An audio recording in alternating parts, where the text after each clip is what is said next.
terrified, thinking that I now had a stalker on my hands. I had no idea who he was or how long it had been going on, yet somehow I managed to put myself in enough denial about the whole thing and fell asleep. In the morning, however, I remembered everything. I told my mom about the whole ordeal before I left the house, and I could tell she was concerned for me, but also just as clueless as I was. I talked to my friends about it at school, but none of them have ever dealt with anything like this before either. Thankfully, when I got home, my mom had this idea of setting up a couple of home security cameras around the house. Neither of us knew what this creep was capable of, so she figured we'd have the extra measure of safety to help me feel safer. We made sure to put one of the cameras in my bedroom just before I went to bed for the night. I laid down and put my phone on Do Not Disturb. I was strangely feeling comfortable, like maybe nothing was that wrong after all. But just a few minutes after I turned off my lights, I heard my bedroom door creak open.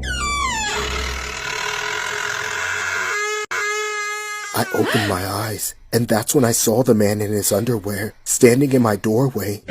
I started screaming from the top of my lungs, and that's when the man suddenly lunged towards me. I began to kick and scream simultaneously, just to get the creep away from me.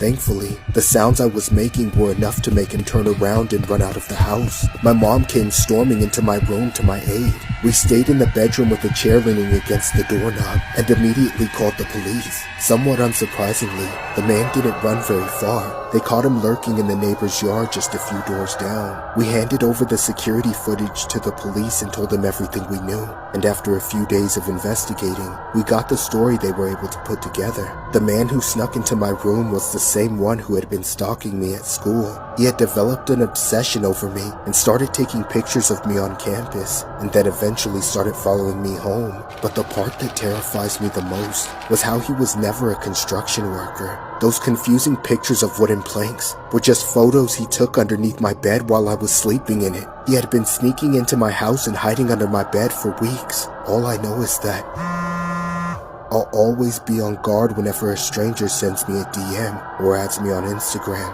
I'm always paranoid if it's that guy again.